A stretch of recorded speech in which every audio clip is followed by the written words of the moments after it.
ভাবছিলেন মেসিকে চুরি করতে চাইছিল তৃণমূল কংগ্রেস, মেসিকে সামনে রেখে টাকা চুরি করতে চাইছিল। এখন তারা অন্য সম্ভাবনা সামনে আসছে, মেসির পাটা বোধহয় চুরি করতে চাইছিল তৃণমূল কংগ্রেস পায়ের দাম শুনে। তারাও নিশ্চয়ই খবরাখবর রেখেছে, তারা তো বিভিন্ন লোকে দুবাই টুবাই যায়, স্পেনে যায়, তারা নিশ্চয়ই খবর দিয়েছে। জানো তো মেসির পায়ের দাম 9,000 কোটি টাকা। 9,000 কোটি টাকা একটা মানুষের পায়ের দাম, ভাবতে পারছেন? অরূপ বিশ্বাসরা নির্ঘাত ভেবেছিল মেসির পাটাকে দেখিয়ে রাজ্যের যত দেনা আছে, যত ধার আছে সেগুলো শোধ করবে, বা ইলেকশন ফান্ডে যদি মেসির পাটাকে দেখিয়ে কিছুটা টাকা তোলা যায়।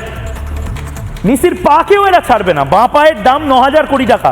ইয়ার কি মারছে না? যে ব্রেকিং নিউজ এই মুহূর্তে এসেছে, একেবারে সর্বোচ্চ সূত্রের খবর, মেসি সেখান থেকে চলে যেতে বাধ্য হয়, কারণ সেই সময় মেসি এবং তার টিম সদস্য যারা রয়েছেন তাদের মনে হয়েছিল মেসি আহত হতে পারেন, ভিড়ের চাপে কলকাতায় মেসি আহত হয়ে যেতে পারেন, ভয়ে মাঠ ছাড়ার সিদ্ধান্ত নেন মেসি এবং তার টিম।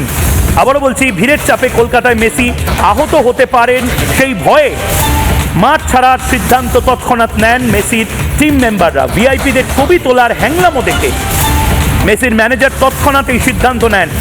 বিশ্বের সবচেয়ে দামি ক্রীড়াবিদদের মধ্যে মেসির বিমা অন্যতম।